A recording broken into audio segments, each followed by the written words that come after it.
Hi, this is Beebee. I'm here with my dog Ruby. This is Hustle Cat. Mason has no time for our shenanigans, but I want to be helpful. It's just because she's so good. You seem really busy. Are you sure? I She says, babysitting takes longer than doing it myself, she says. Come on, there's gotta be something I can help with. You did ask me to come back here for a reason, right?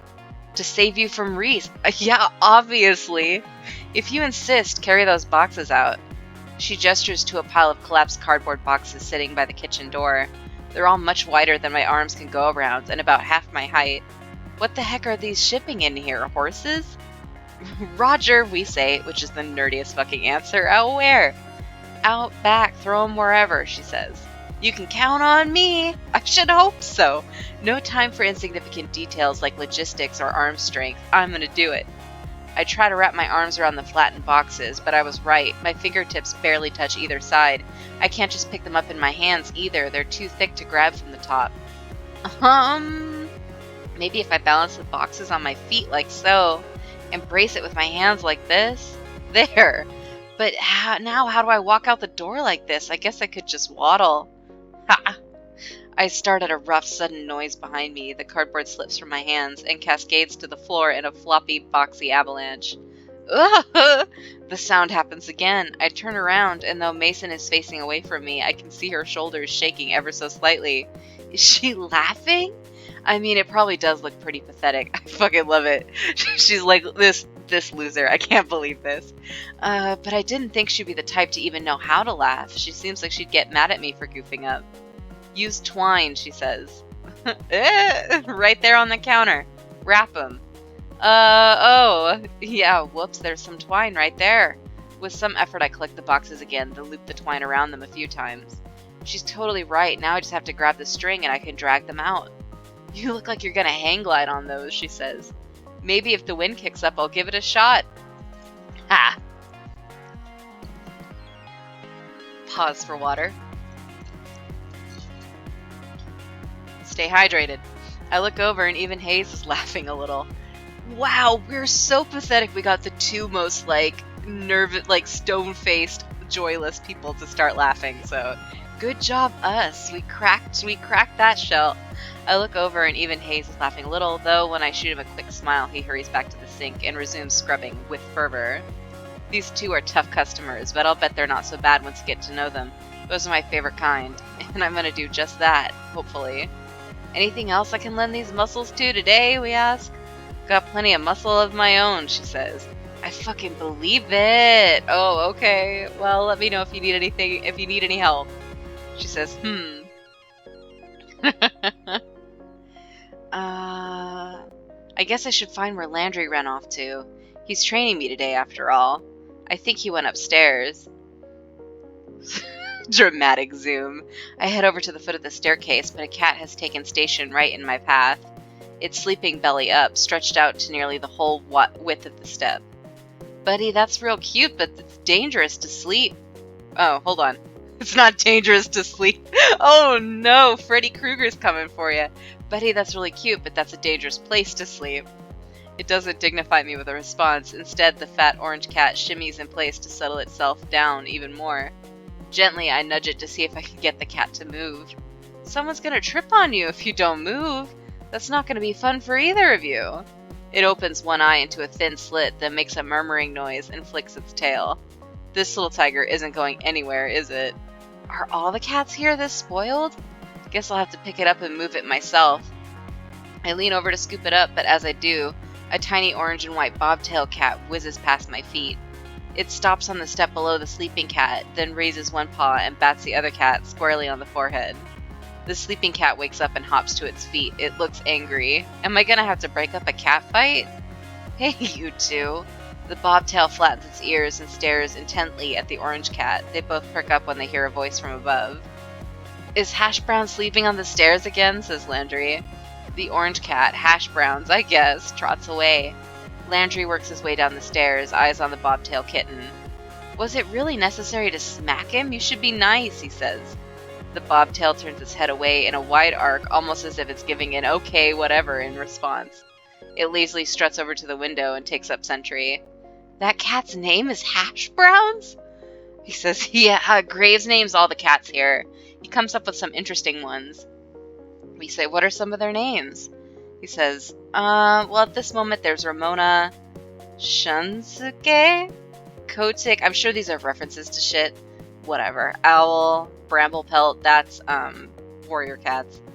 Now, Isa, Valentine, Marina, Ian, Junta, Jam Band, and so on. Holy crap! Which one was that bobtail? He says, oh, his face falls. Why does he look so nervous? Why don't you ask Reese later? It's fucking Reese. It's Reese! Huh. Is that his cat? Did he name it or something? Is it a bad name? Is it a cuss word? Is it a concept? Landry says, no, Graves should have told you about. Yes, he fucking should have. Let's get to work. It's time to open. Landry isn't having any more of this. He walks past. What are you doing? Are you just getting comfy? Well, if you're getting comfy, quit staring at me. I don't know what you want. Go to sleep. He walks past me to the front door without a glance. He unlocks it and flips the sign from closed to open. And ta-da! Your first day at a cat's paw has begun. And nobody's here. This is a little anticlimactic, we say. He says, haha, yeah, the mornings are usually pretty slow.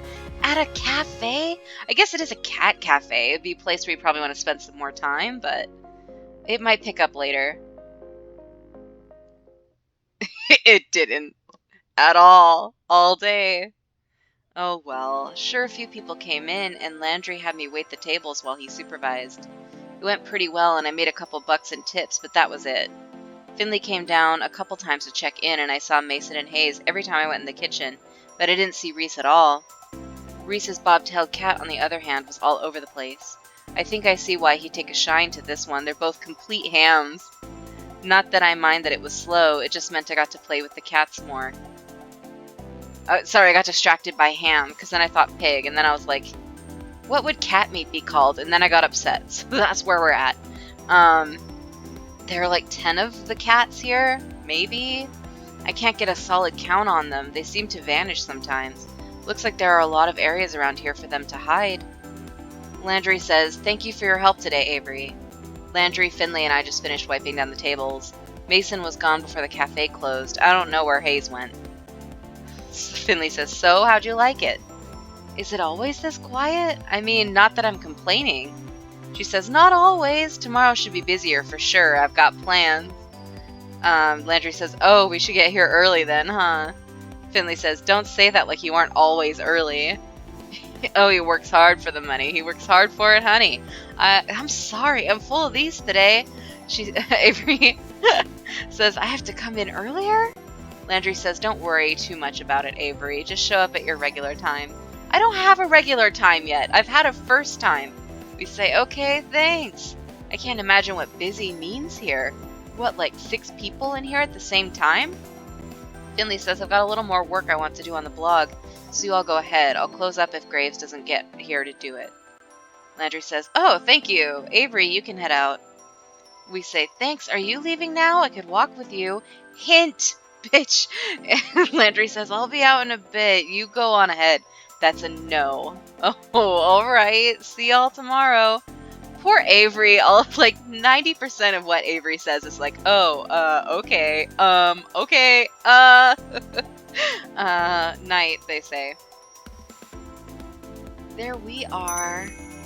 The door closes behind me with a jingle. We're just a long, lean butch machine. I have a job. My coworkers are pretty cute. They are, all of them.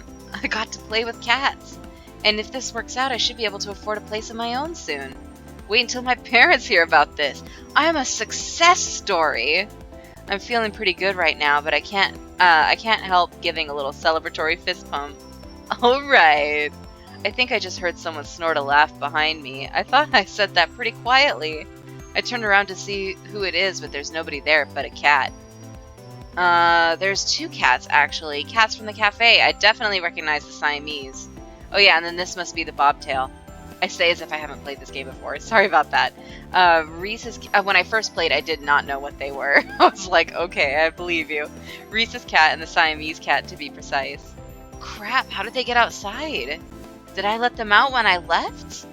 This is real bad. I'm pretty sure one of the first rules of working at a cat cafe is do not lose the cats. They're not looking at me anymore. Now's my chance.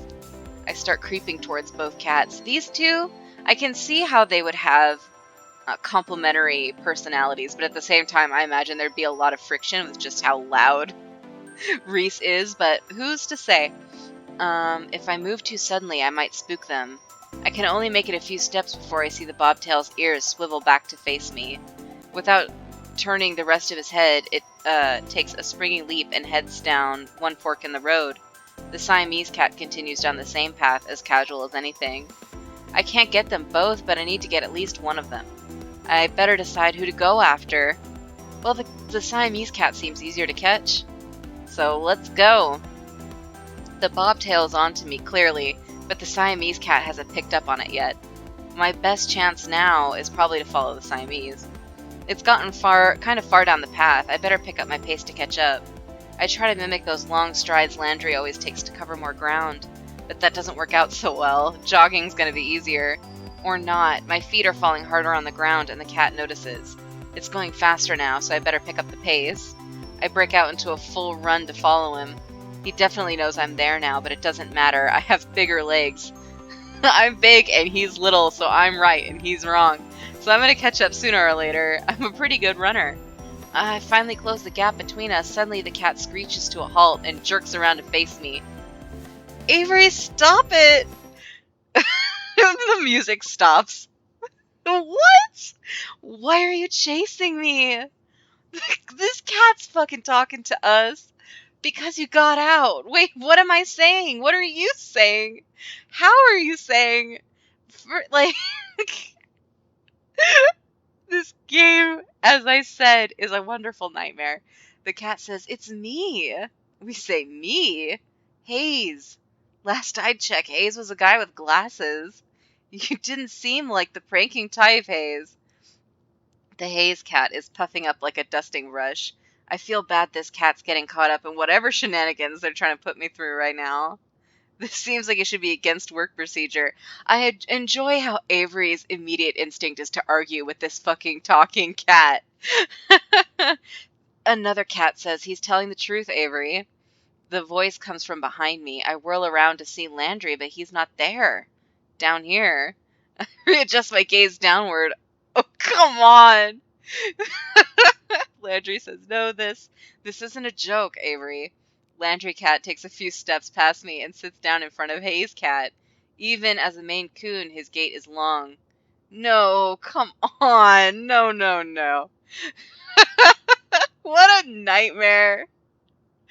I was really concerned this was going to be like a furry porn kind of game.